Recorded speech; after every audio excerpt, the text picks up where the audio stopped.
everybody, and welcome to the podcast pre-show. I am currently sharing away on my device, so Blake's going to say a little hello.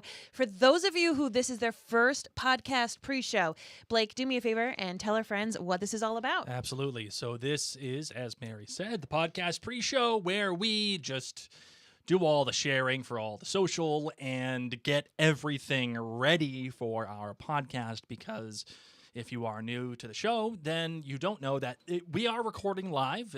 Everything that you see here, every time that you listen to our podcast, it is live, and there's no editing. It's whatever if we make mistakes, great.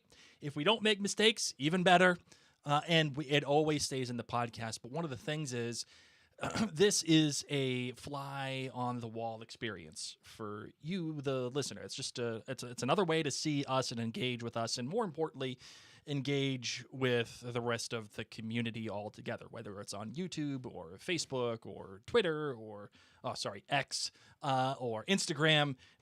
We are here, and we're just making a podcast, putting it into the world, and creating a community altogether. So when we are recording, please have conversations among yourselves. That's all part of the fun. We may see some of the comments that you leave. We will introduce a listener feedback section for this podcast.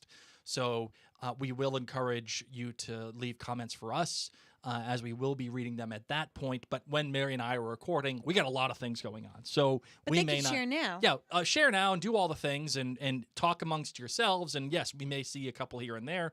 But because when Mary and I are recording, we got a lot of things. I got 1, 2, 3, 4 screens going all at once, and it's a lot. And I'm producing the show at the same time, and Mary's trying to rein me in the whole time. So one of the best things that you can do, for those of you who've been here, whether this is your first time with Bridgerton, or if you've been with us for Bridgerton before, or if you've been with us for any of our podcasts, the best way that people learn about podcasts is actually being told by a friend. Yes. So if you can hit that share button, for our friends on YouTube, you can hit that share button, you can copy the URL, you can text that to a friend, you can send it in any type of messenger, especially because we're here live. We'd love for them to join us here live.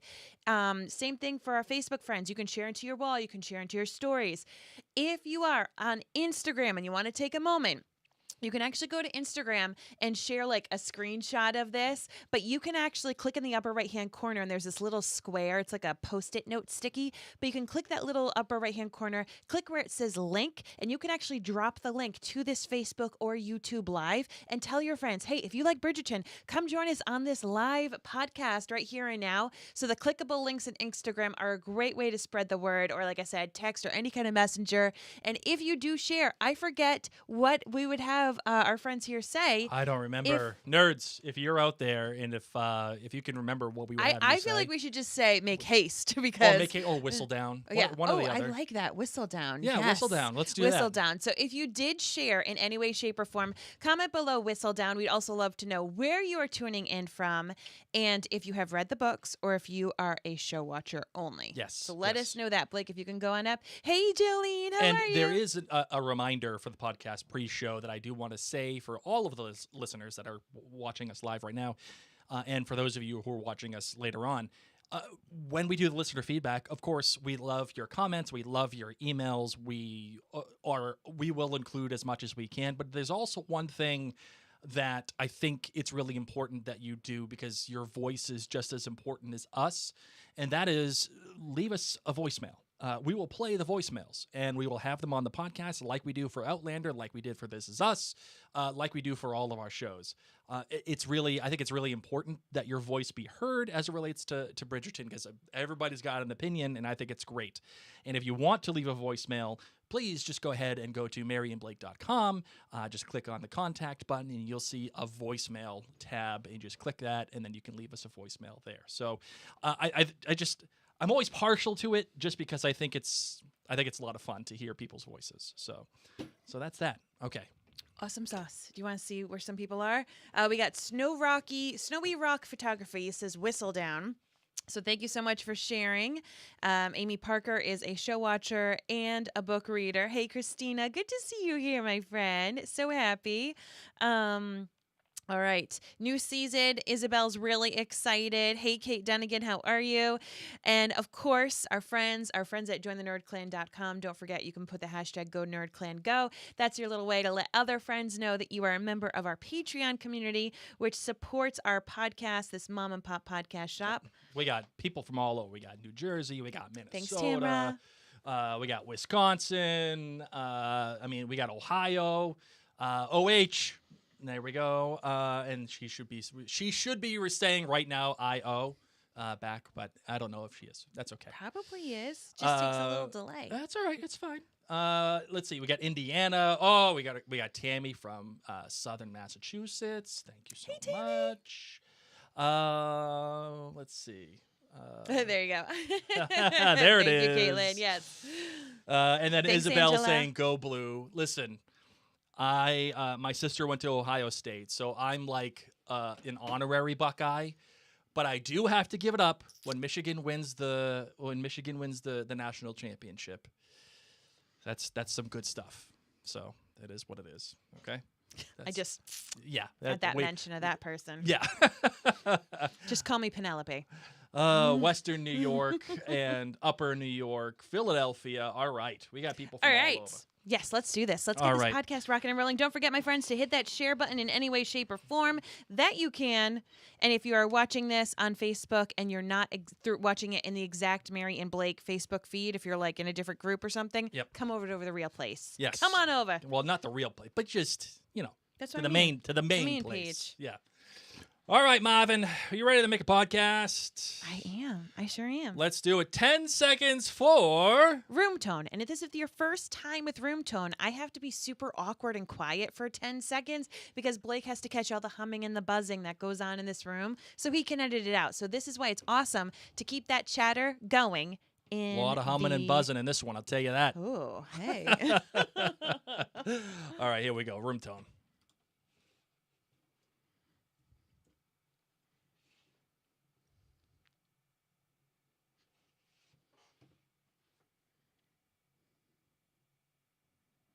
It's been vexing. Watching you walk back into society with such ease. But every year I pray I might finally feel that way amidst the marriage mart, and that comfort never materializes.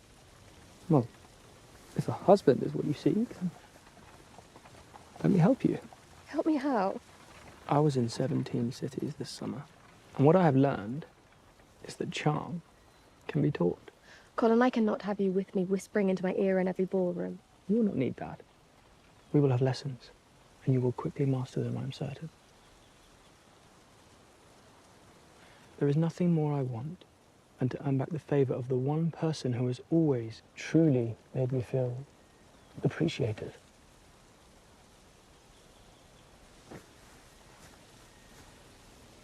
What do you say? You want me to shake your hand? It is perhaps unusual, but are we not friends?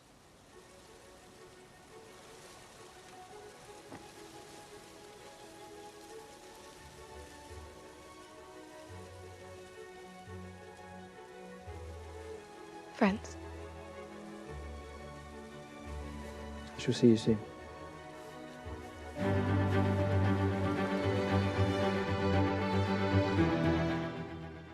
All the way from Providence, Rhode Island, welcome to Bridgerton with Mary and Blake. It's a podcast dedicated to Bridgerton on Netflix. So sit back, relax, and let's get ready to spill the tea.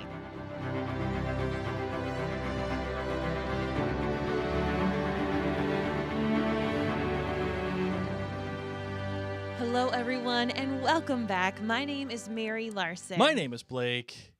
And I know that this is the pollen season. I get it. Just want to say, Canthony. Hashtag couple goals. Let me tell you, if Bridgerton ever makes the mistake of not showing Anthony's tush on a premiere episode, they have done us wrong. They have done us wrong.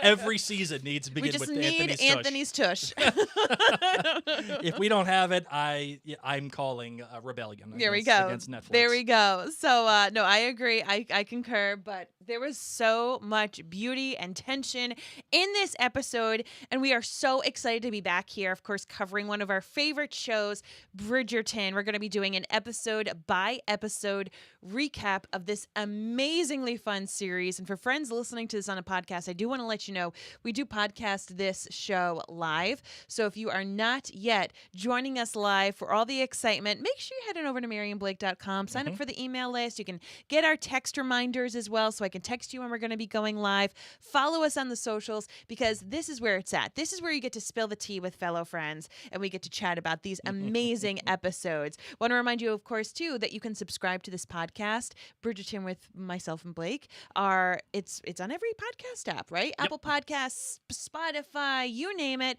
So when you do find the podcast, make sure you hit subscribe. A lot of people don't subscribe to podcasts, and that little subscribe button, it does a lot. Yes, it does a lot. So thank you all so much. You can see everything else that we've been doing since it's been a long time. It's been 2 years since Yeah. Bridgerton proper has put out an Since episode. the ton. Yeah. The true ton. Yeah, I mean, Queen Charlotte, we watched it. By the way, we rewatched So it. good. It's so good. So good. It's, you know, We covered it in this podcast. Yes, we did. So if you want to get all of our thoughts and feels, yeah, you go can back and listen to those listen to episodes. it But there. it was amazing. I'm so glad we did that. Yeah, me too. Just to get the flavor. And, you know, the funny thing is, and the reason why I mention it, Mary, is because, you know, I expected to have a little bit more You expected what to empathy have more? for the queen, for the queen in this season. Okay. And I have none. Oh, you are something. You are such a whistle down. I have none. I completely disagree. One of my best friends, she watches Bridgerton. She and I talk frequently about it when it's in season. And she didn't watch the Queen Charlotte. Yes. And I heard this from her a week before the premiere, and she's saying, "Oh, I'm rewatching seasons 1 and 2." And I was like, "And then you're rewatching Queen Charlotte, right?" And she said, "No, I never watched it." And I said, "How in the world I know. did?" Make haste. Let's do this, okay? It's 6 episodes. So, friends, if you have not watched Queen Charlotte and you have binged these first 4 episodes, I am here to tell you, go do do it. yourself a favor. And friends who are watching live who have watched Queen Charlotte, let us know in the chat how you felt about it too. But I got to tell you, it was my favorite. If you include it in the Bridgerton verse, which Yeah, we do, yeah. it's been my favorite of it. Yeah, season 1 of Bridgerton had a certain magic about it. Yes. And there's no denying that. I think the leads were perfect. I think the chemistry between the leads was great. It's also brand new. And just getting into the Regency era, the way at least Bridgerton is portraying it. So that's great. But if I had to make a choice, it's almost like a Sophie's choice at this point between season 1 of Bridgerton and Queen Charlotte. And that's why I'm surprised, because I loved Queen Charlotte so much That you were ready that to I love her. thought that I would have more either empathy or sympathy or what. I thought I would have a little bit more into it, like into her in this season Mind so you, far. you've only watched one episode, I know, Blake, but there so- should have been. He's I like, wish- why don't I love everyone? I wanted to have this feeling of like, oh, I get it again, like just something with the queen. with the queen. Okay. Just to build off of Queen Charlotte and the success of it. And I was surprised that I didn't get it. I got it. And you want to know when I especially got it? No, not yet. When, Yes, no, of course I do. I'm going to forget it if you don't. It was when she was reading the papes. She was reading the Whistledown, and she was talking about a game. And she says, "Oh, Whistledown wants to play." I love playing games, especially Yeah. when I'm the victor. And it made me think about her playing chess. Oh, yeah. And how she Against played herself. chess against herself. And I'm like, she does love playing games. She loves all this intrigue and mystery, and I'm here for it. All right, my friends, we are just chatting. We're Yeah, chatting, no, and we're we're not just even too in the excited. show. So let's officially get into the show.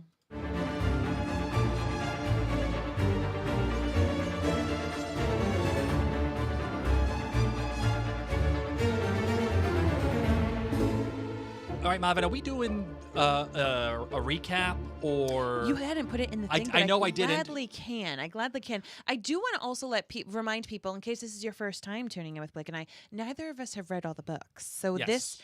it is something that I am revisiting.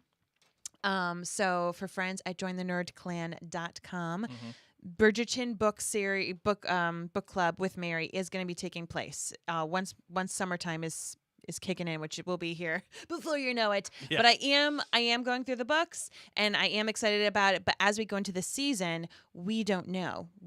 Correct. We don't know anything, Blake and I. So it is part of the exciting thing is we are looking at it from a You mere know show watcher. nothing. Lady whistle down. Exactly. But in this episode, just as a quick recap, this episode is number 1 of season 3. And really, we just get reacquainted with everybody. We get to meet Elder Francesca. She goes and begins being welcomed into the ton. We get Penelope, who wants to bippity boppity boo and try a new look. Cressida is just Cressida is something else, and Colin hates Lady Whistledown with a fury. Mm-hmm. A fire of 1,000 suns. And Anthony and Kate are all about making an heir. Well, at least celebrating their honeymoon. So we'll put it that way. No, that's what they say. Let's make an heir. Yeah, that's sure. what we want to practice doing. Sure, Good for whatevs. you. All right, Marvin, you're ready for the episode details? Yes, I am. All right, let's do it. Let's see. So the title for this one is Out of the Shadows, which is an obvious reference to what's her name? There we go. Penelope being a wallflower coming out of the shadows, out of the background, if you will. But I think it also refers to Francesca, clearly, and what she's going through and where she'll be going for the rest of the season. But I also think that the Whistledown experience of this all, this is what catalyzes. Well, we'll get there. We'll get there.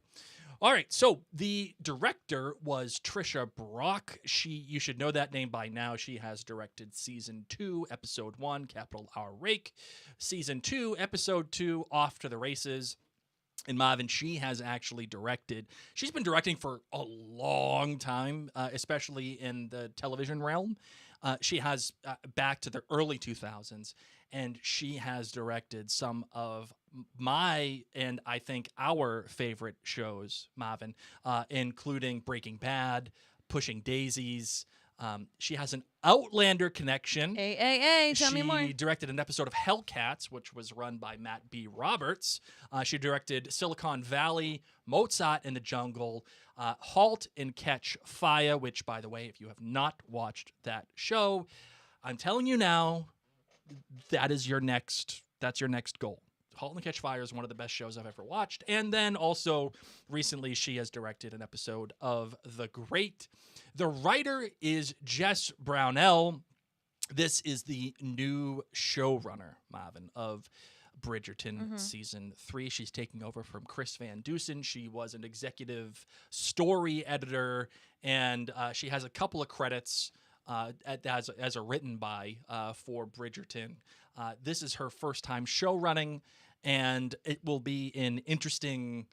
It'll be an interesting thing to see what happens. If you want to hear the history of Jess Brownell and what she has done and how she came to be into the show, go back to the trailer episode that we did, the trailer breakdown. We talked all about that at that point. But her written credits are The Viscount Who Loved Me and Victory. And then she served as an executive story editor for all the other episodes. All right, Marvin, your cups of tea. First time in a while. It has We're been. doing it now. Okay. How many cups of tea are you giving the premiere? A piping hot 4.8. A piping hot 4.8. Now, mind you, there was a lot of me that just wanted to go right away and give it a 5. And it took everything within me to hold it back because I know it can only get better. I know that the premiere didn't have everything that I would want out of it. Like, I know what Bridgerton is capable of. I know the feelings that I'm able to get from the episodes. However, my sheer enthusiasm for this series coming back made me initially want to put it as a 5, but I pulled myself back. I said, what will Blake do? And you got to keep some wiggle room because it only goes up from here. Can't be throwing 5s out like you're Oprah. So okay? 4.8. Friends who are joining in live, we'd love to know on a scale of 1 to 5 what you would rate the episode. All right, so for me, I'm teetering between a 3.9 and a 4 on this one. I see your face. I see your face, and I get it, Marvin. I get it. It's fine. It's fine. It's a fine. 3.9 or a 4 for me because there's a lot of yeoman's work that we're doing here. We're just getting everybody into their places. Yes. We're just putting the pieces in place so that Colin and Penelope can eventually have this friends to lovers thing, right? The problem with it is that there's a lot of setup. And more importantly, we kind of have to build off of last season at the same time and introduce franchise. There's just a lot happening. There is, Blake. It's just too much. It's too okay. much. I don't know. It's like Cressida's outfits. 3.9 3.9 or a 4 for me. Okay, I appreciate All right, that. your GBG. You're good. You're bad. And you're great. Once again, friends joining us live, we would love to know your GBGs, your goods, your bads, your great. So, my good, the glow up. The glow up in general for Bridgerton, whether it be the extremely beautiful details that they're adding to the costume. And you know that this is Netflix's big budget hitter. So, one of them, they're just like, here, have whatever money you want. What's the thing that our friend Gilderoy Lockhart says? Free of charge. Free of charge. You want more wisteria? Free of charge. Like, I just feel like everything was given. You're a wizard, Harry. It was just more opulent. Let's do it. Let's bring it. I'm here for it. So the glow up, but particularly with the leads, the romantic leads of what we assume to be this season. Mm-hmm. And I think there's going to be even more. I'm just saying. But the What do you glow mean? ups with everybody. You know, like we've all known that Penelope and Colin are going to be an it thing. That's a thing. So I need some intrigue. Like, spice things up. Episodes 5 through 8. Okay. I Throw me gotcha. for a loop. Give me some more love. Or, you know what I mean? Like, I just want, I don't know. I feel like, I don't know. We're going to see. No, okay. All right. Fair enough. Okay, so the glow up is my good. Is my this bad. Is this a developing scribbling prediction? It will be. Oh, okay, good. Yes. All right. It will be. I love these developing Oh, scribbling thank you. predictions. My bad. Cressida. Really? You're the worst. Burr. Like, no joke for my Hamilton friends.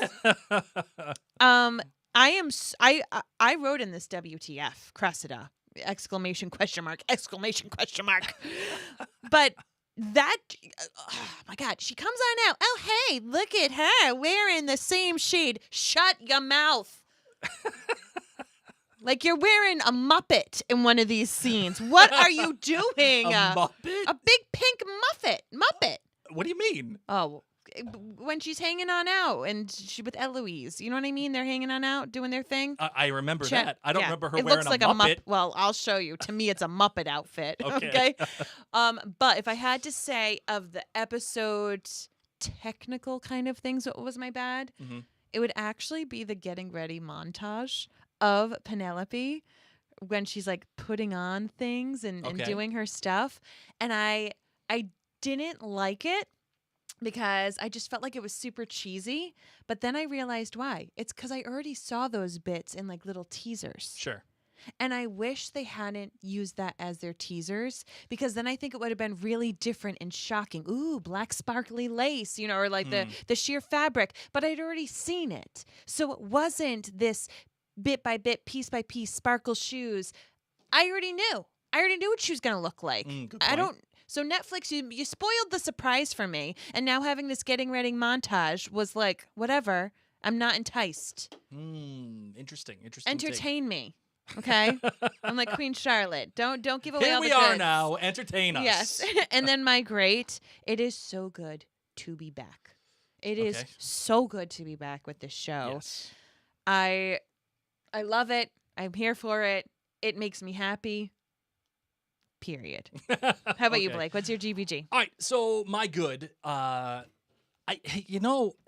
After last season, I kind of want more Canthony. I kind of want more Okay, more in bed. More. in bed or to sleep. That's one Thank for you. all of you Outlander nerds. No, I kind of want more of them. The reason why I want more of them is because I just want to see them happy. I just want to see them in bliss, and not so much antagonistic. And while I appreciated it for what it was at the time, I just want to see them, Be normal. yeah, like you Not know, shy just away. yeah, just have that. And So this what- is your good. this is my good. Okay. My good is when they're dancing and he gives her the kiss. Oh, as at Danbury's ball? Yeah, at the Danbury ball. It reminded me of when Simon does the little twist when he and Daphne are dancing in season 1. But in this instance, it was him just giving her this little surprise kiss. Fun fact, that was ad-libbed by the actor. Which one? That Anthony. That was ad-libbed? Yes, the little smooch while they're dancing. That was ad-libbed. So her was surprise... the spin. The spin was ad-libbed in season 1. See? These genuine things. These little genuine moments, Yes. man. That's good stuff. I agree. That's good stuff. I like that. All right, my bad. It also is, it relates to the ball, and that is the ball, the scenery, the design, the lighting. It all fell flat. It felt flat. The Four Seasons ball, the first ball of the season. It felt flat. You were dissing Lady Danbury's yeah, ball? Yeah, and I'm sure that, whenever they were doing it, okay, great. But there was nothing dynamic. Yes, there was a lot of flowers.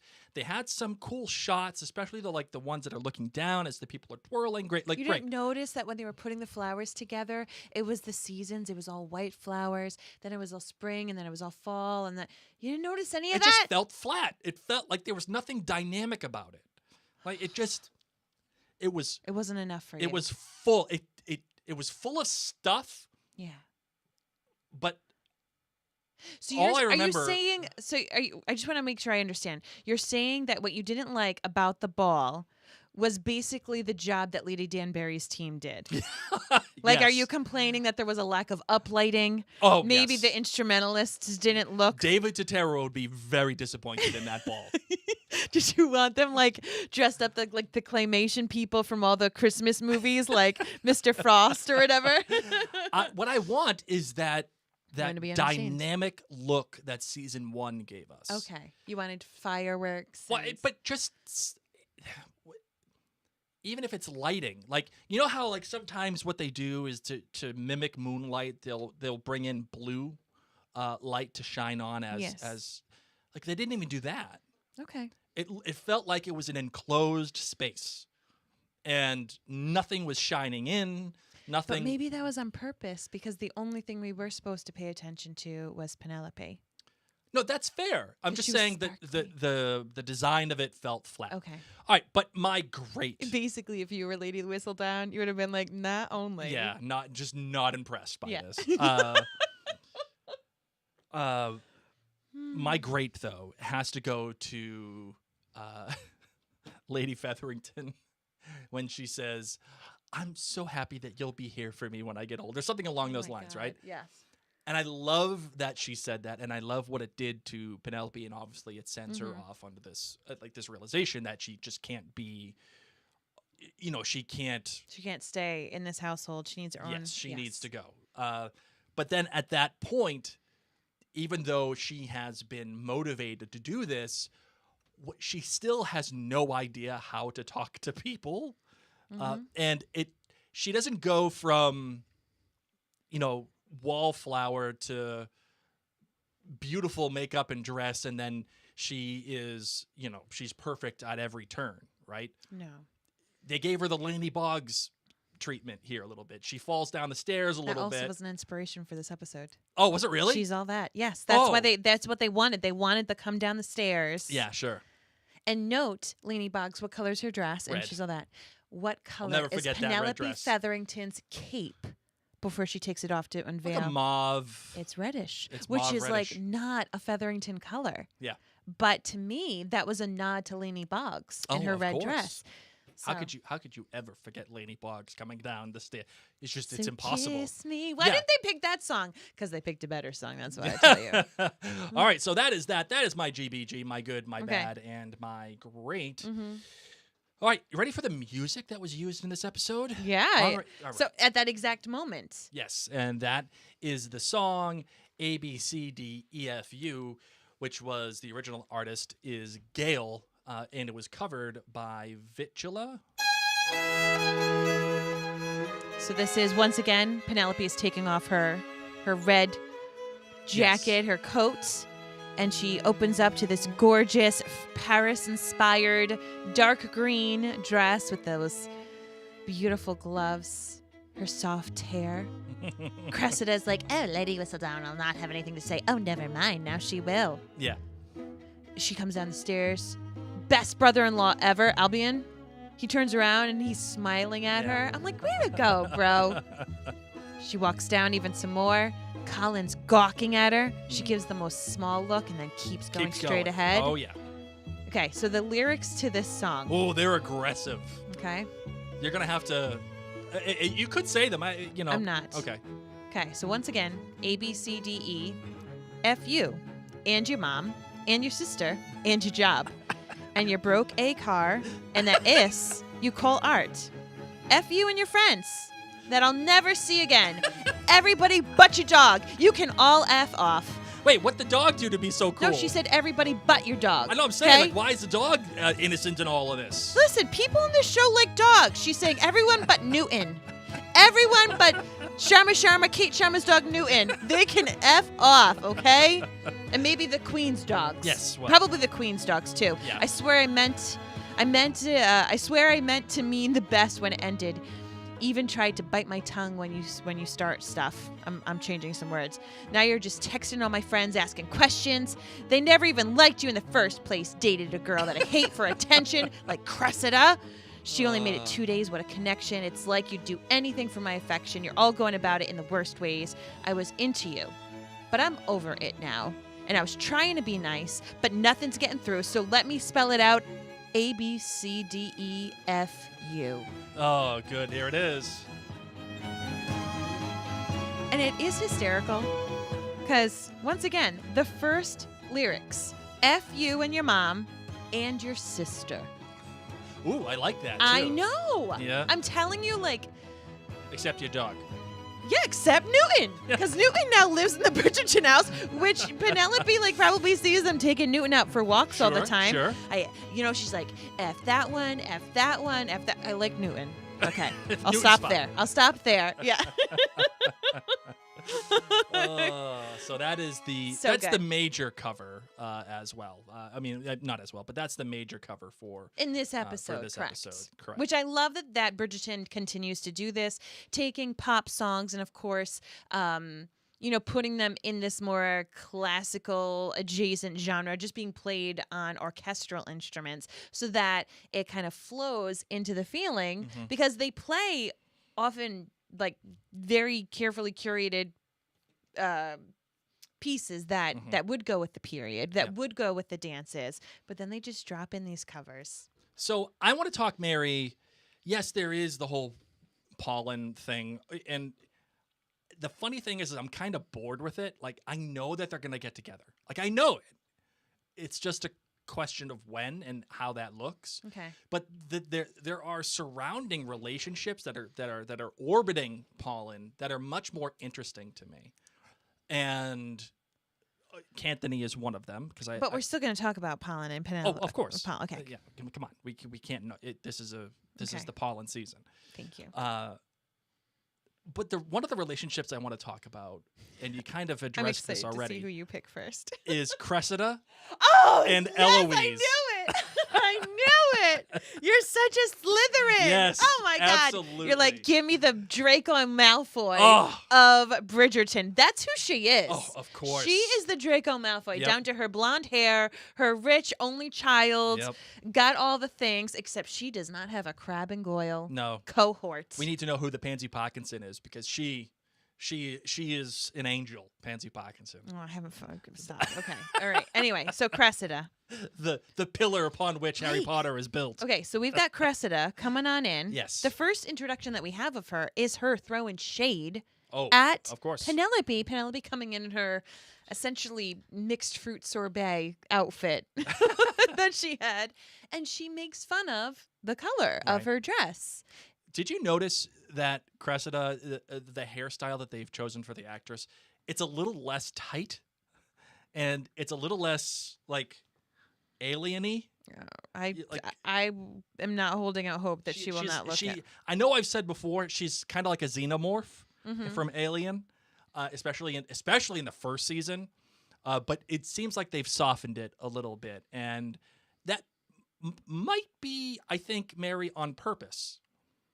because it feels like, and this is why I kind of. You wanted to start with Cressida. Yeah, because there is something there. There's something sweet. And I wanted to almost know. kind. I wanted to know if you think the show is trying to somehow redeem Cressida. But she was mean and she was...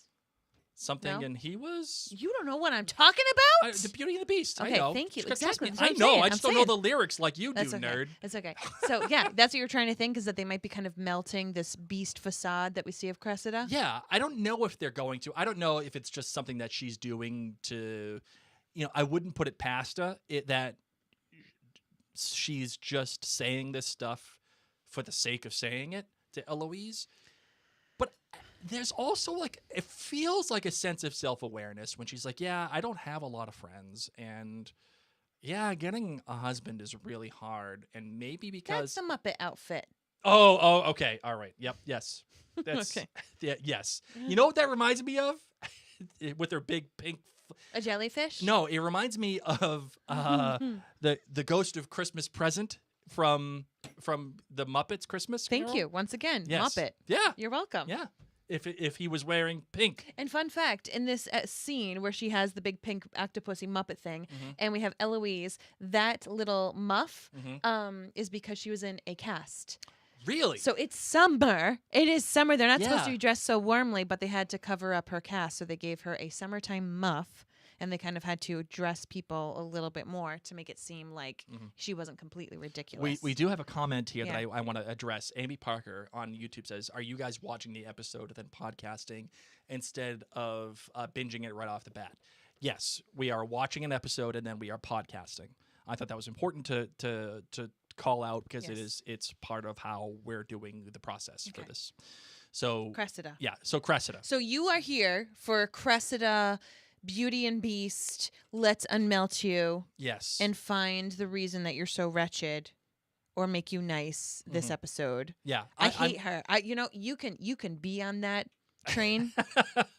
I love that for you. Yeah, I love that for you. But girlfriend is so cruel.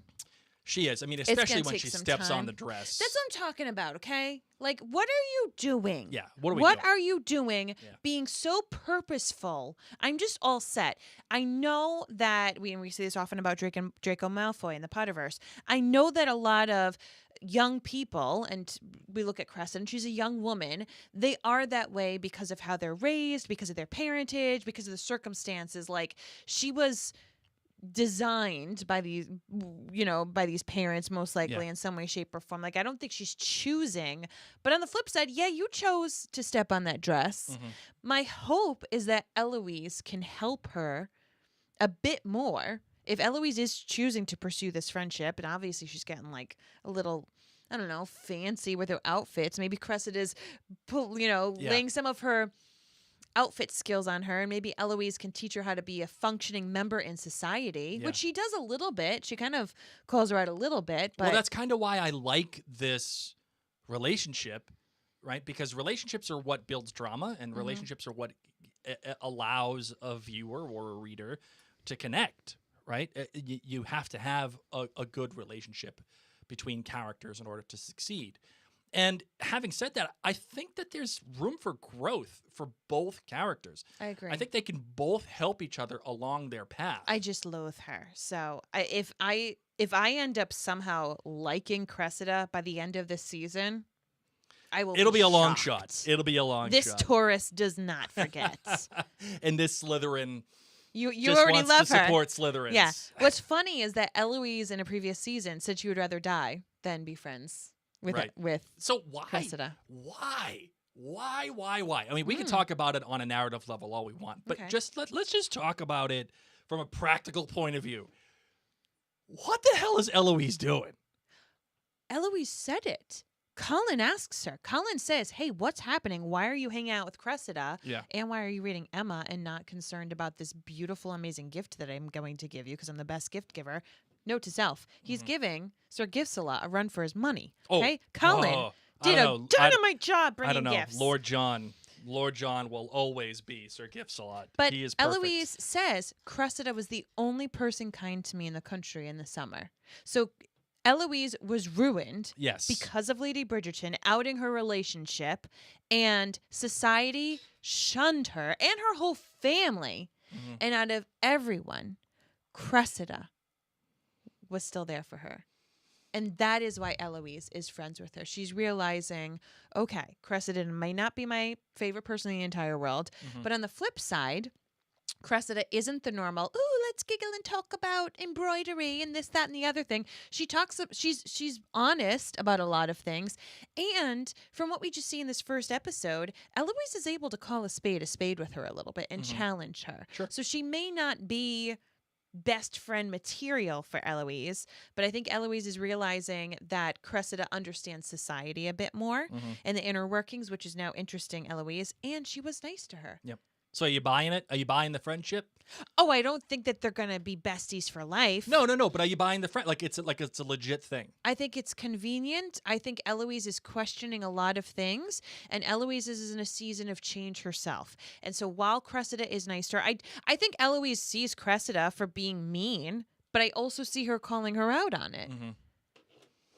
Interesting. Like, you are not always nice. I No. love you, Blake, but like, you're not always a nice person. Like Sawyer and Lost when I say I'm not a good person. Okay, so but I call you out on it, and I That's right. still love you. Yep.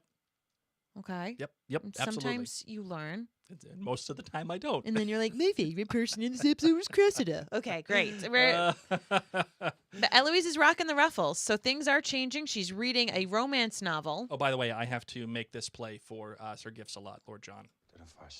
There you go. Okay, so just wanted to play that. That's all. What would Colin have gotten you on his travels?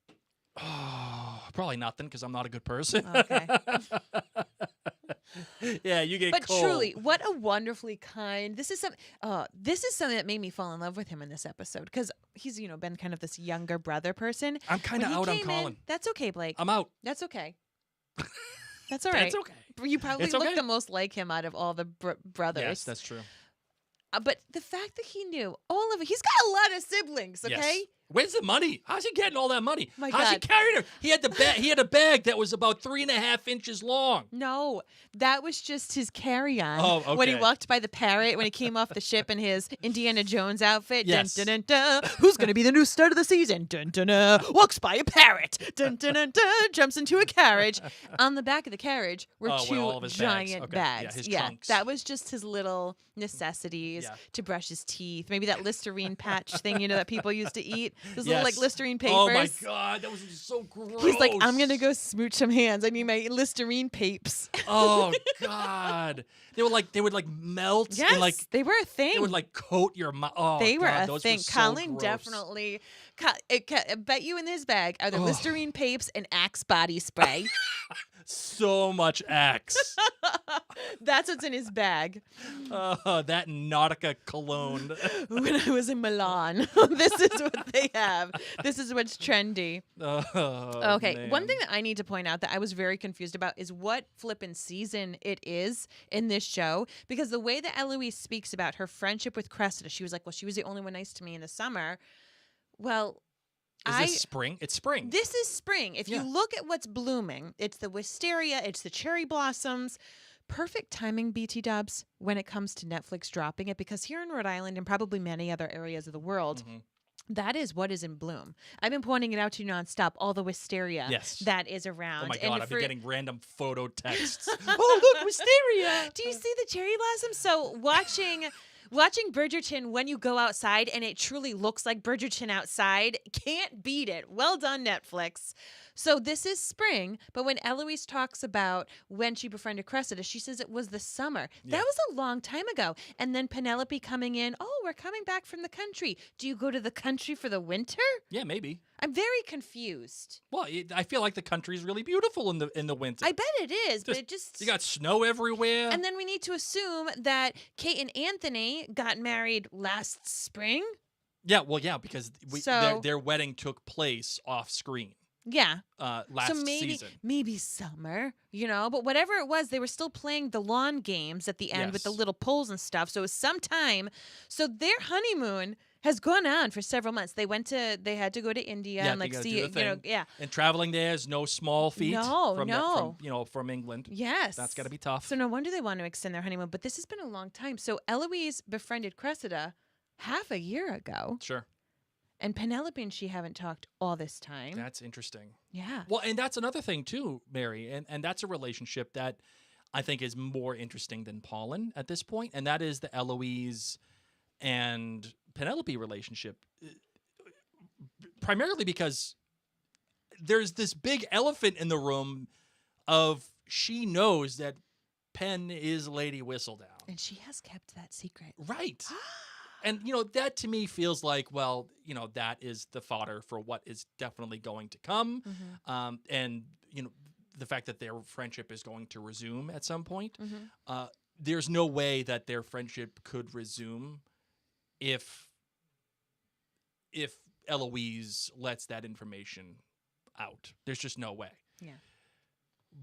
But when I realized I loved that relationship more than I loved Paul, or at least I was more interested in Eloise and Penelope, was when Penelope says, when she says, I lost the battle and I have no appetite for the war, so I've joined the winning side. Yes. Man, I love this because so much of character and so much of getting the drama out of the relationships is pushing people to their limits, pushing them to make choices, right? The drama is in the choice. The drama, the success is in the choice. And it does that choice, does the emotional math add up for that choice, right? In one way or the other. Like if someone's making a choice because it's full of crap and they know it, or are they doing it because they honestly feel that's the best thing?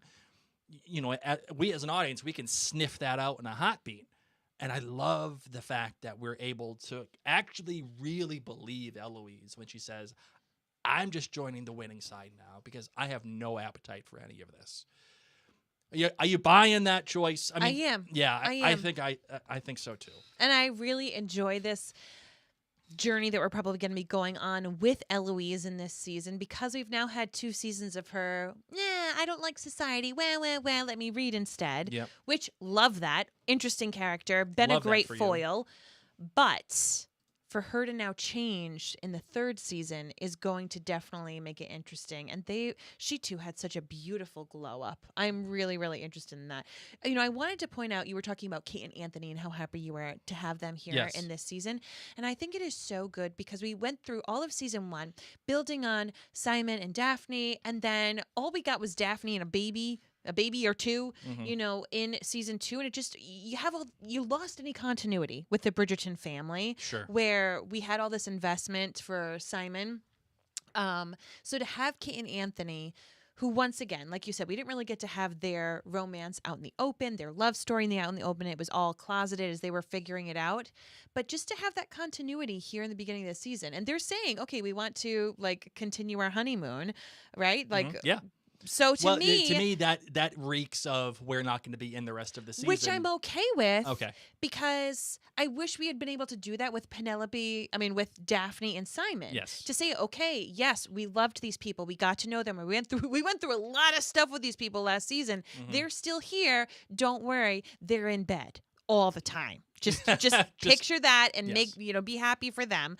So I'm happy that they were there. If we have them continually sprinkled in every once in a while, totally great and fine. But to me, that was an easy way to pass the baton without us feeling like we're Simon. Right, absolutely. And you know what? This opens up, I think, at least structurally, what Benedict can do. Because Benedict, as a character for the past 2 seasons, has been there just as, just kind of a little bit of a Comedic relief. Comedic relief. It lends some humor in it. And he certainly does that for this episode, but he does have that line when he says something like, oh, while you were gone, I actually had something to do. Mm-hmm. And it felt good to do something. This, at least, I think, sets up the stage, perhaps, for next season. Yes, I agree. Or even later in the back half of the season. That's true. And that's what I think is that. Sorry. But when we start talking about all of this, right? And this gets back to the nature of what I said about my tea rating, my cups of tea rating. There's a lot happening, right? Because how can you build up Francesca in this season the way that they are and then not pay that off next season, right? But at the same time, if you have any intent on building up Benedict, great, but now we're encroaching on time with Francesca, and at the same time, we're actually trying to facilitate Colin. So there's a huge web of information. I hate happening. to break it to you, Blake, but there's a lot of Bridgerton kids. I know. So this, I think, is going to be an ongoing thing. I think we were very spoiled with the Daphne Simon season where we really just got to hone in and spend one-on-one time with them. But I think this is how it's going to be. I think it's going to be like this where there's interweaving, and maybe we're going to go for a red herring. Maybe Benedict's going to have like a big love interest, and we're going to be so excited. We're going to be like, oh my God, by the end of the season, there's going to be 2 weddings. It's going to be amazing. And it's not. I don't think Francesca's going to find her love anytime soon. I think Eloise or Benedict's story is going to be the next one. I mean, they've paid their dues on screen time, and we're just being introduced to Francesca. She is in no hurry to find some love. This girl is all set. She just wants a little shack, a little house where it's nice and quiet. With a man who's kind. Yes, that's it. Amen. I mean, she knows what she wants, but I'm saying we've built so much time with Eloise in particular, and also with Benedict, that I foresee a lot of plot lines in a very soap opera way. But once again, the family's so big. Plus, we know that Violet might hopefully get some action because of everything we learned. Her garden's in bloom, man. Yes, her garden's in bloom too. Oh, so it needs tending. Listen, lots of gardens are happening right now. So I'm okay with that. Yeah. I'm okay. All right. Yeah, there's a lot happening, and I would say... But we covered Eloise. Yeah, I would say for the most part. Here's one thing I will say. Francesca... If you had told me that it was the same actress as last season, I would have been like, that makes sense. There's no, for me, there's no difference. I like the girl Hannah Dodd. I think she's nice. She looks like the part to me, and she looks like Lady Bridgerton, which is great. And Daphne. Yeah, and Daphne. So I think that all fits well. Hyacinth and Gregory, watching them grow up over these past couple of seasons has been adorable. Nothing short of adorable. Yep. By the way, I still want to call it out too, that the little head tilt with Benedict and he's gotten so sturdy. Anthony. Oh yeah. Okay, let's just do this. Okay. Marvin, are you buying the side of beef? Is that my kind of beef? Is that how I had ordered it? Is that what you're asking? Would I be purposefully nibbling off my glove and just dropping it? Oops. Are you buying the beef? And are you buying the new Colin? I am buying the beef. Okay. Yes. Very sturdy. Am I buying the new version of Colin? Yes. Really? Stop it. Okay, because that's totally what I would do. No, I would come back No! from my travels. No! I'm saying the new version of him because when he sits down and he talks to Penelope, he's like, hey, I know what I'm doing now. Yeah. I was clueless the past 2 seasons. Yeah. Now I'm trying it all out. I'm trying out all these different moves because some things work. This is pretty cool.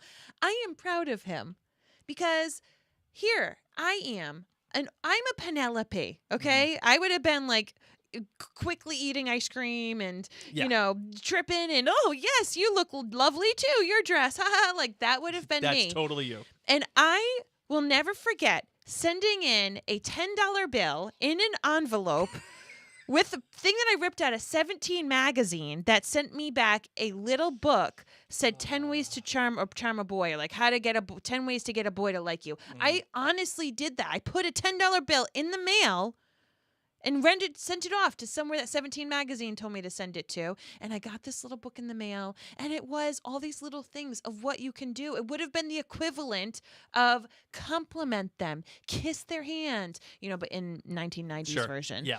for a girl. So Play with their Tamagotchi. Yeah, exactly. So I see what he's doing, and that he's also very self-aware of it. It feels a little like that. Yeah, he's trying way too hard. Yes, Trying way too hard. but Penelope's able to call him out on it, and he Sure. admits, like, no, this is something you can learn.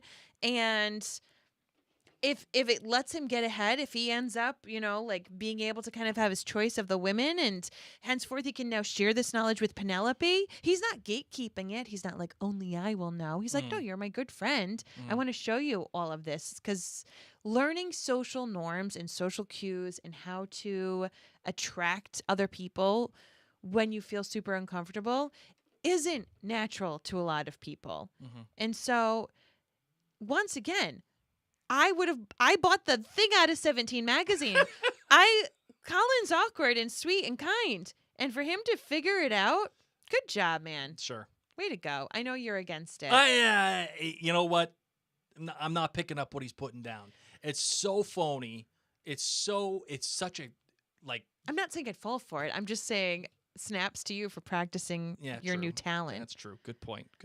If you, Blake, because you weren't like Rico Suave. No. If you could have Still not. come back junior year, it reminded me a lot of like junior year of high school when you show up and a lot of people did have a glow up. A lot Sure. of people, puberty hit them well. They lost all their acne. They got buff.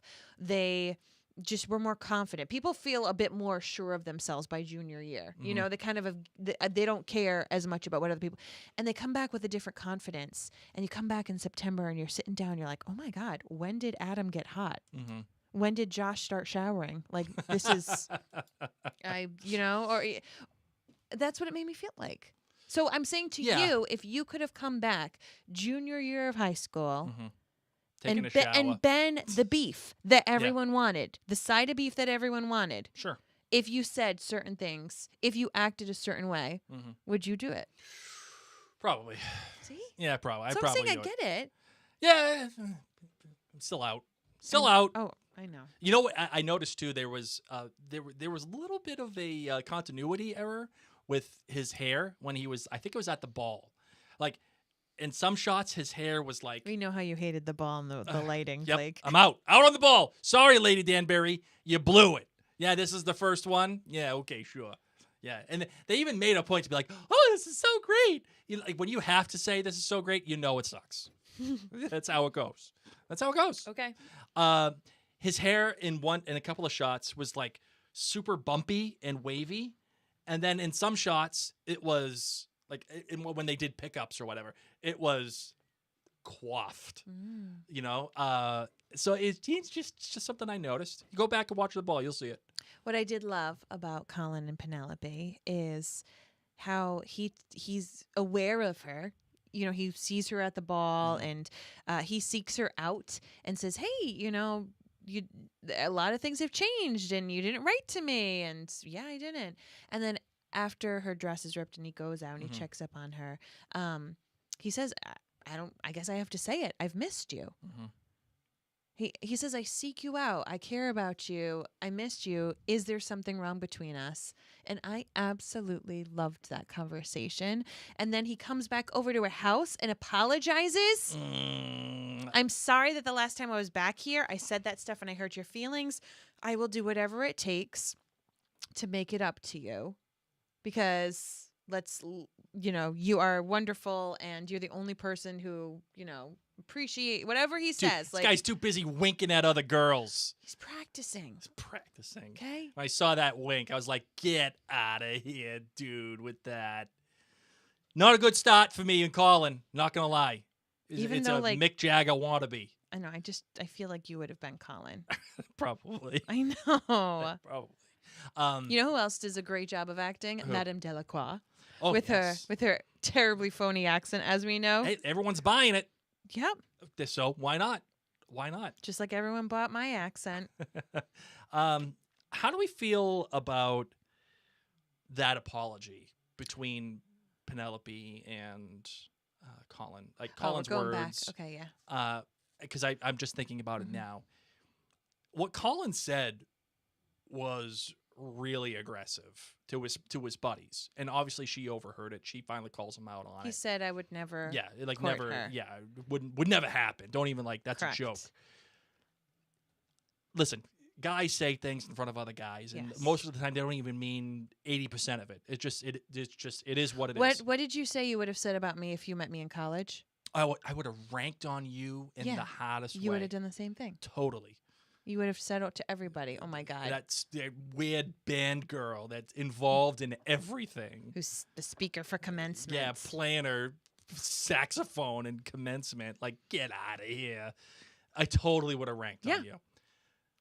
I get it. Like, I get the apology. I get what the show is trying to do. But for me, Penelope just kind of accepts it very quickly. Accepts what? His His apology. And it seems like the show needs her to accept this apology very quickly so that the rest of it can get on. Ah, okay. And I don't like that choice because like I said, what Colin did and how all this stuff went down, and even the controversy with Penelope and Eloise and how that's orbiting all of this. There's a lot happening emotionally, and he's like, "Oh yeah, you're clever, and I look for you, and I really like you, and yeah, we can be friends. I can teach you how to get a husband. Oh, we're friends? Yeah, great. Yeah, friends. Wee! Like wee!" I think as No, adults, I don't think it works like that. And I think it would be more interesting if he actually had to do more things to earn her. He's going to. I know, but He's going to. But honestly, though, they're friends again. I wanted him to have to earn that friendship again, and I wanted her to be pissed and be like, "No, take a hike, bro. Take a hike. See you later.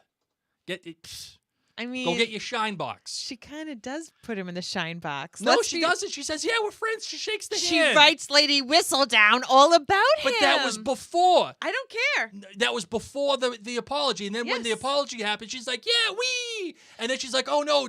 And then in the background, you hear, "Oh, you read the latest Whistledown," and then she freaks out. Yes. Yes. I feel like when she was writing the Whistledown papes, when she was writing that down, I was so excited. I was feeling that fire within her. I was feeling that fury. And if I could have been cheering, "Go, Pen, go, Pen, go, Pen." I love that. I love it. I love how she just word vomited and then sent it off for the world to read. So to me, I keep in mind that in the show, these people are young. Yes. I'm a firm believer that we all as humans make mistakes. We have to keep in mind that Penelope Featherington has loved Colin her entire life. And he did this thing that broke her, that she's now had to just think about and ruminate upon for all these months. But he is sincere to her, that he seeks her out and he cares about her. And she's probably sitting down realizing, no, he does always seek me out. He does always come up to me at these things. So I think mistakes can be made. I think people can say things and change their minds and mature. We look at Colin in previous seasons and he was immature. Just like I said, you go in 11th grade and suddenly Adam's hot, or maybe someone who was a jerk is no longer a jerk. Colin mostly wasn't a jerk. He did this really terribly rude thing and said this thing about her. But like I said, you would have said that stuff about me. That's true. So I'm not saying it's right. And he has to work for it. But I think when he spoke with her and said the things that he appreciates about her and he wants to make it up to her, I don't think you can ask for more. Someone saying, "I sincerely apologize. That was never my intent. I truly care about you and I appreciate you. And I will do what it takes to make it up to you." Yeah. What more do you want, Blake? What more do you want? I don't know. I just wanted a little bit more. I wanted a little bit more vitriol from Penelope. By the way, who has a super poison tongue? Like she can let it spit fire. Okay. Yeah. And so she's not a saint either. I know, and That's why they're perfect you for each kind other. of What'd you say? I said that's why they're perfect for each other. Well, this is a perfect segue, like Okay. into what I wanted to get into here. This is you're a professional, Marvin. I'm so proud of you.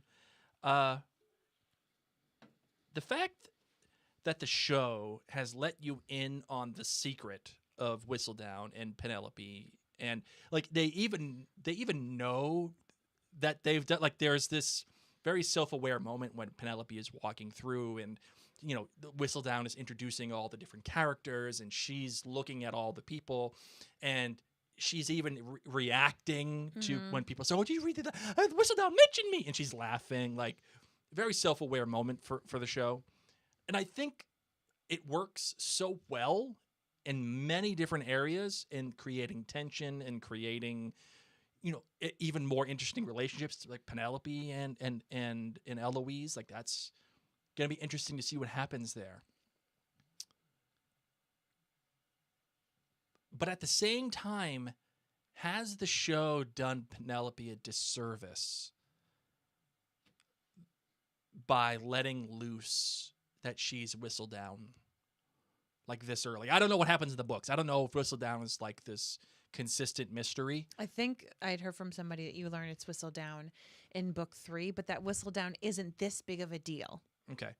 Like So- this is a big deal in this verse where like we must unmask her and oh my god. Right. But it's not like that in the books. So has the show done her a disservice by doing that? And by that I mean, is she likable?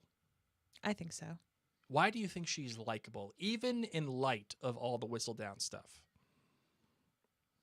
Why I think she's very real. I think a lot of these characters are very real. I like that they're flawed. I really, really love that about this show. It's this beautiful soap opera-y, luxurious clothing, romance, but they're all so flawed and imperfect. And I think we can kind of all see ourselves or chapters of ourselves in some of these characters where we do act selfishly or we act rashly or, we get upset about certain things. But then we do have redeeming moments. So I don't know. I think that's I'm a fan of almost all of these people, not Cressida. Definitely not Cressida. I'm a huge fan of though is Lord Deblin. Sign Oh, me up for that side of beef. yeah. I mean, Oh. side of potatoes. Oh, Or boil carrots. them, mash them, put them in a stew.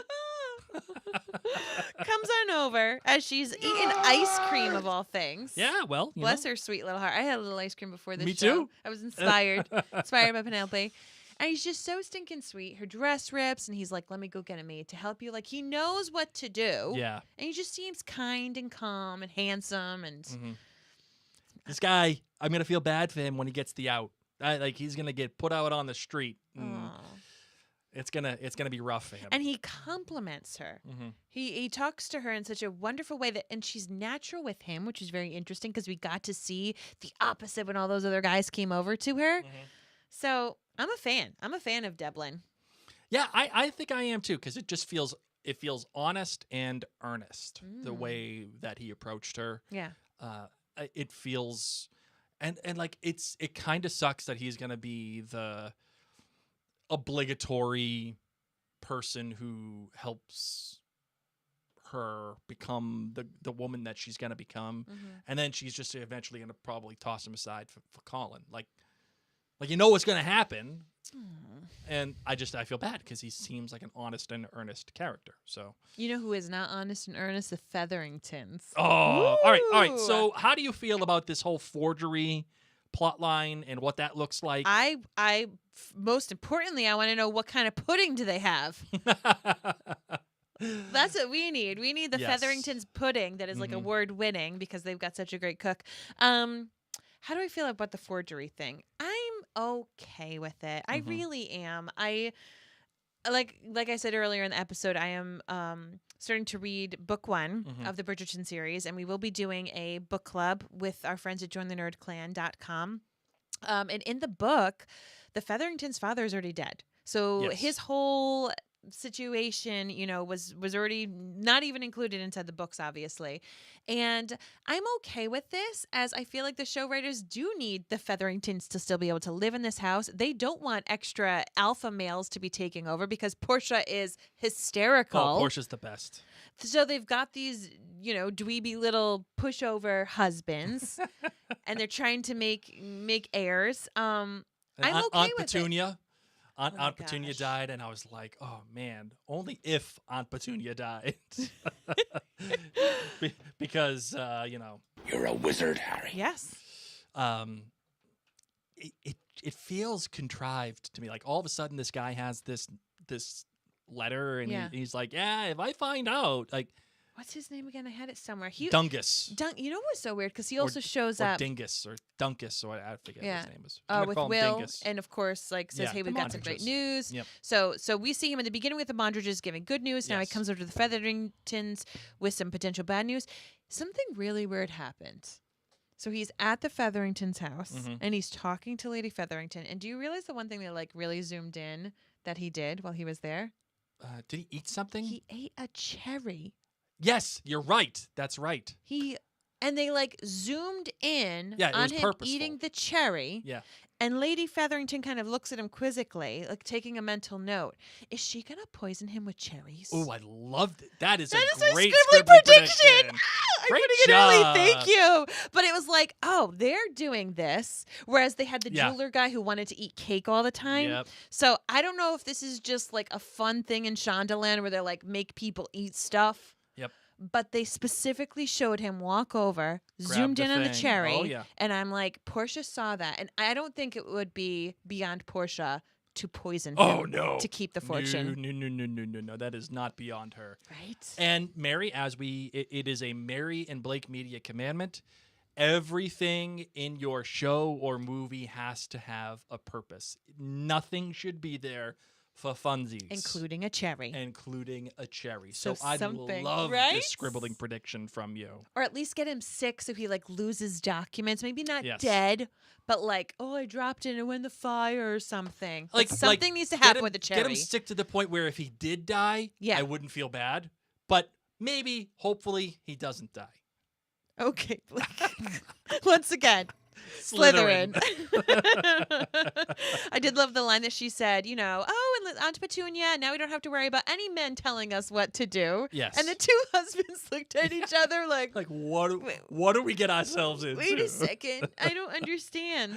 But we do have her maid saying the truth always has its way of rearing its ugly head. It's so coming this is out. happening. It is coming out. Or at least she will get to the point where the truth is going to come out. And she's going to have to do something. And then we have the opposite, of course, with the Mondridges. Mondridges, who are now suddenly in the ton. Yes. And have this big house. Their son is going to be a baron. I don't even know the rankings of things. But it's high. I whatever. Yeah. Who cares? It's high. You know what I was thinking? I was like, when Bridgerton brothers, so hopefully Colin gets married this season to Penelope. Where do they move to? Do they stay in the Bridgerton house with Anthony and Kate? Do they get their own house? Does the crown just say, bada bing, bada boom, now you're this? You're another Viscount? Or where? Because the girls go and they live with their husbands. Yes. And you've got 4 sons, where do the 3 other sons go when they've flown the coop? Good question. Interesting. We'll find out. Yeah, hopefully. Why is the queen so bored? I was so happy that she was bored. Because the show, again, had this little bit of a self-aware moment where she even says, listen, I picked a diamond a couple of years ago, and then I did it again, and now everybody expects me to pick a diamond every season. I threw 1 diamond ball, and anxious mamas expect a diamond every year. Yeah. I threw a zebra ball once. Do they expect a new zebra each year? Awesome stuff. Yes. Diamonds are rare.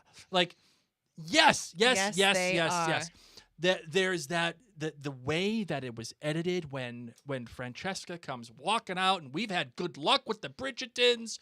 Everything seems to be on the up and up. They play the music. She walks out, and the queen she seemed to like her until she bowed. Until Francesca bowed. Yeah, she perks up a little bit, and then she bows, and she's like, Yeah, right. No, She's we're done. yawning. I was so happy that the show did that because it plays against the language that has already been established. Just because Francesca's a Bridgerton doesn't mean that she's going to be the diamond. Correct. And doesn't mean that the queen's going to just automatically love her. And in fact, she's just one of the many. I was so happy about that.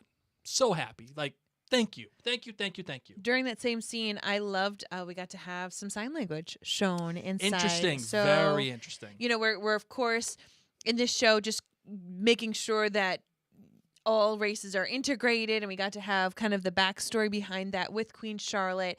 But I also love now that they're having different levels of inclusion brought into this. Yeah. Even just Francesca having different interests and having a different style, whether that is neurodivergence, for example, that we're kind of, it's just, to me, when I saw the sign language, in my head, I'm just like, snaps to you, Bridgerton. I like this. I like this a lot. All right, Marvin, we are right now at an hour 7 for this podcast. Do you want to talk about different embroidery stitches? Is that what you're getting at? Absolutely not. Do you want to know what the what equivalent? stitch is your favorite? No, Blake. But seriously, I got into embroidery. Yeah. Oh, recently, yes. So I knew all the stitches they were talking about, and I have a favorite stitch. Anyway. Such a dork. Yeah, but guess what? You What? want to know what the 40-year-old equivalent is? What? Grass. Your lawn. Oh, yes, absolutely. See? So imagine if like a whole bunch of 40 men in their 40s sat down. Hey, oh my are God. you a Bermuda grass guy, or are you more of like a Kentucky bluegrass? How do you kind of aerate? How do you aerate your lawn? Do you wear the shoes with the aerators like I do, or did you go out and get the power tool? Hey, it's gonna rain next weekend. What are you gonna do this week to prepare? Yeah, when I heard that and I was geeking out about the embroidery, I was like, oh well, for us it'd be like gardening, sourdough making, your lawn, The lawn. Yeah. So as much as some people can poo-poo the embroidery, just you wait until you get those hobbies, my friends. Just you wait. Oh man. Last thing though, I want to make sure you know, Blake. Yes. Must you tell a baker to bake? No, you must not. So I will not tell you to head on over to listener feedback. All right. Oh, good job. Coming at it again. All right, here we go. Let's get some listener feedback. All right, this feedback comes from jointhenerdclan.com. Amanda says, this episode fell a little flat for me. I don't care about Francesca. Felt we spent way too much time with her. I did love Kate and Anthony. And it's interesting to see how Eloise has changed, caring about fashion, different sets of friends and interests. I'm not feeling it for the Pen and Colin storyline, though I'm feeling very sad for Penelope. Yes. I am all in on Anthony. Unfortunately, I don't think we're going to get much more. Unfortunately, I think this is probably they're going to the be Viscount and Viscountess, so they have to come back. It's their house. Yeah, but It's their house. Yeah. They have to come back sometime. This one comes from Jim. He says, loving the parallels for the first episode between Penelope and the other characters. Penelope and Cressida both do cruel, one openly and the other under a pseudonym. Eloise has jumped from one toxic friendship to another. Ooh, Jim. And Penelope and Colin are both hiding their insecurities behind their facades of Lady Whistledown and the man about town. Otherwise known as Indiana Jones. Also loving Hannah Dodd's Francesca. Francesca's book made me cry, and I'm excited to see more of her. Interesting about the toxic relationships that Eloise has jumped from. Yes, and the fact that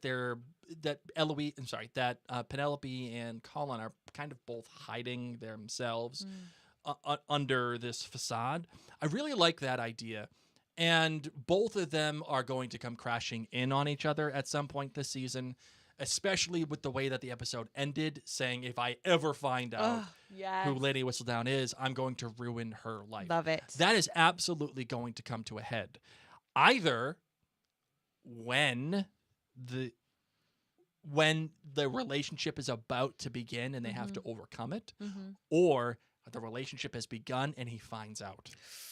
Spicy. I love the idea of the relationship beginning and he finds out afterwards. Oh, let's do. That's how I'll buy in on Paulin. Okay. Let's do it. That's how I'll buy in. Taylor at jointhenerdclan.com gives us 5 cups of tea. Absolute perfection, she writes, and it feels so fantastic to be back in the world of Bridgerton. It looks better than ever. Oh, hi, Lumos. And I'm so happy to be back with these characters that we've all come to love so much. I love what they've incorporated so far from the book. The Penelope glow-up scene felt reminiscent of the romantic comedies of the 90s in the best way. Yes, it did. Yes, it did. When she walked down the ballroom stairs to the ABCDEFU cover, I could not stop smiling. Both Colin and Pen's globes should be studied in a lab. Yes. I already adore the new recasting Hannah Dodd as Francesca. I can hardly wait to see how her storyline continues to unfold this season. Nothing but great things to say about this season thus far. Caitlin Spencer wrote in, I'm so happy Bridgerton is back. I loved seeing all the characters. Caitlin's good was the scene in the carriage with the 4 brothers, hands down her favorite scene from episode 1. Her bad was that the season is only 8 episodes and it's split up, like we didn't already have a 2-year wait. Her great was whether intentional or not, I love that Francesca is obviously autistic. Just let the girl play her piano and leave her alone. LOL. Facebook and Instagram. Now, remember, friends, jointhenerdclan.com. We're able to see all of those different remarks. We also love to hear your voicemail. We didn't get any voicemail this time. So if you like to leave voicemail, you just go to maryandblake.com, click the upper right-hand corner, and you'll be able to leave a voicemail for us right there. Just say your first name and where you're from, and then head on into what you wanted to say. But we love listening to your feedback, too. Let's see, Amanda, right? Is that where I am? No, Isabel. Nope, Isabel. Sorry, Lumos touched my iPad. Isabel says, I loved all the costume choices. Seeing Colin and Penelope have a new look with colors that really worked with their skin tones was so refreshing.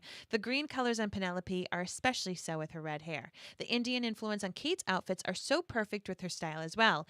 And the softening of Eloise fabrics is really great way to show her change in personality and the influence that Cressida has on her with Cressida's typical style, using more sheer and lightweight fabrics. Her highlight was Colin's brown jacket, draped so nicely. I'm in awe of the costuming department this season. And a fun fact is that the lady who plays Eloise broke her wrist and was in a cast for a while. So there are some camera angles and costuming choices that are used to hide it that if you wanted to watch in your rewatch, you're going to notice. I just want to say this. The fact that Colin comes out off the ship and he's got the big brown leather coat, which is fantastic, by the way. Oh, it is. It totally is. It's stunning. But he's also got the brown leather gloves.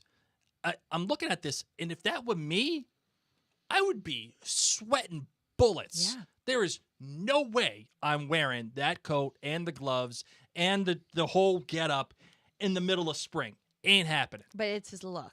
It's his look. Oh, it's the look. The look is good. All right, this one comes from Sue Ann. She says, I loved it. I'm a show watcher only, and I've only watched one episode and just once and so far my impressions are kind of surface, but they are. I was so happy to see everyone. I'm sad to see Eloise and Pen so distant, though I understand why. I liked that the Featherington sisters' spouses are nice guys who temper the sisters a little bit. And I loved the look Philippa's husband gave when she came down the stairs. Mm-hmm. He looked so proud of her. Yeah. I'm wondering what is behind Francesca's seeming ambivalence about coming out for the season. And I think it's hilarious that the queen is meh about the whole diamond thing this season. That was so last year. I'm more of an emerald person. Yeah. The Francesca's ambivalence, Marvin. Thoughts? I need to see more. Okay. Fair enough. Okay.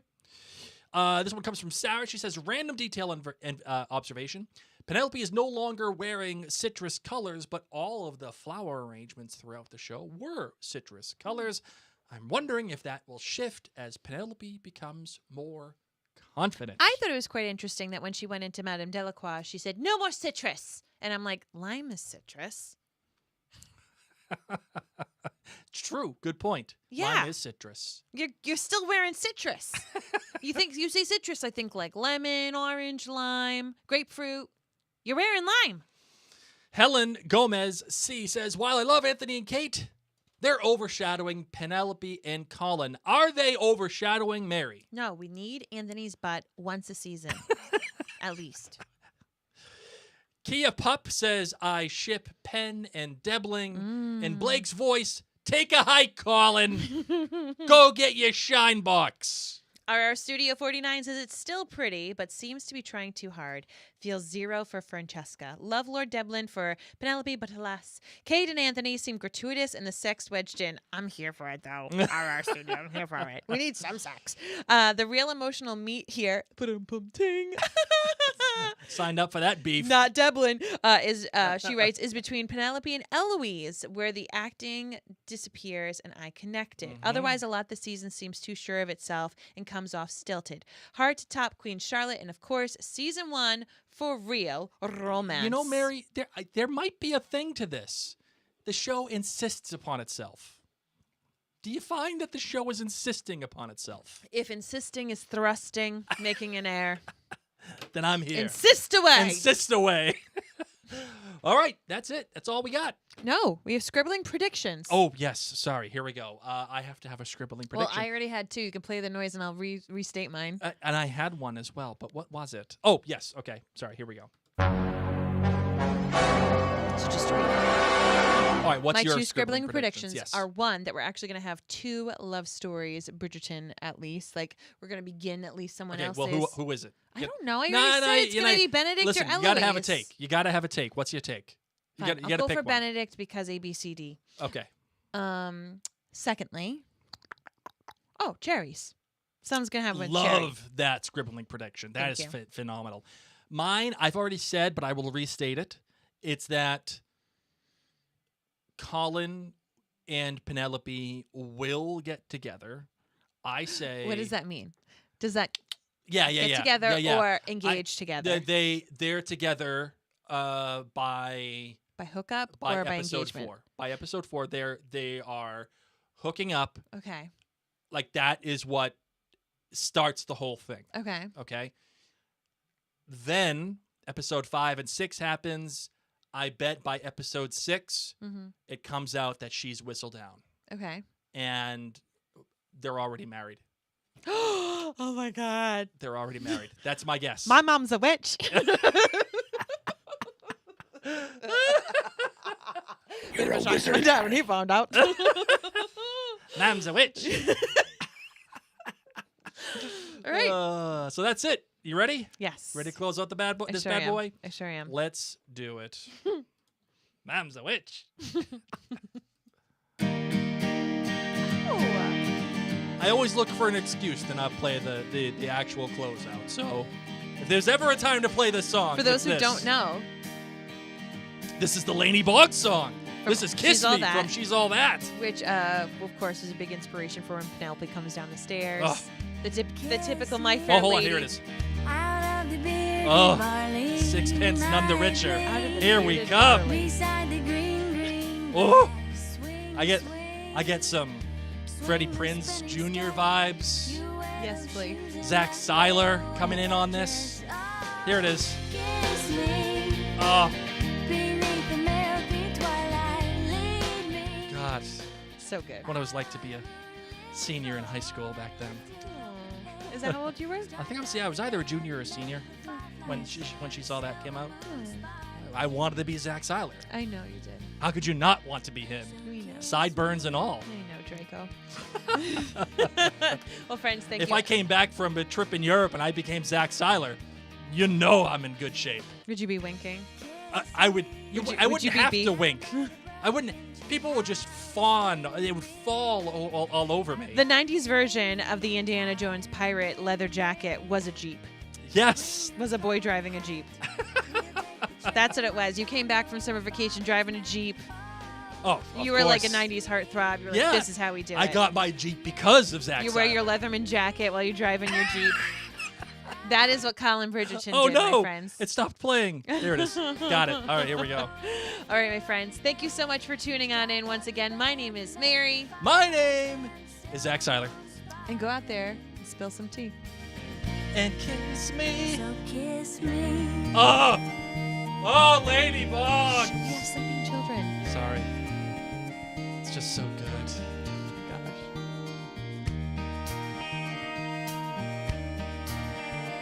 All right, my friends. So that, of course, was the live podcast. You're here for the post-show podcast, which is not going to be that long because we have to go check and see if our kids fell asleep. It is a school night. We are going to be going live for all of our Bridgerton podcasts, as God willing, as long as our children let us. Yes. I did want to let you know a couple of things you can do if you're like, I would love to join in live, but I don't know how.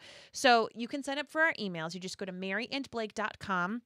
And a pop-up's going to come up. It's going to say, hey, do you want our emails? You're going to want to click, yes, I want the Mary and Blake emails and the Bridgerton emails. But if you want to get my text reminders, because I do a complimentary text, you're going to text the word Bridgerton to 401-281-5551. I'll say it again. 401-281-5551. And what are they texting? Bridgerton. Bridgerton. The Okay. word Bridgerton, and you'll be added. And I send you a text that day. So I sent, like a lot of you joining in right now, I was like, hey, we're going to be going live at 8:30. So keep your eyes, make sure you're following us on Facebook or Instagram because we'll post it there too. But yeah, thank you so much for joining in live. We loved having you here, and we hope that you had fun. All right. Let's see. Nancy says, Blake, gonna call BS on the gloves once we see you with the summer motorcycle tan. That's very true. Agreed, And I'm so Nancy. surprised, Nancy, that you remember that. All right. Thank you, Tammy. We're happy to be back too. Thanks, Isabel. Thank you, Jackie. So happy to be here, guys. So yeah, we'll be back soon about episode 2. All right, everybody. See ya.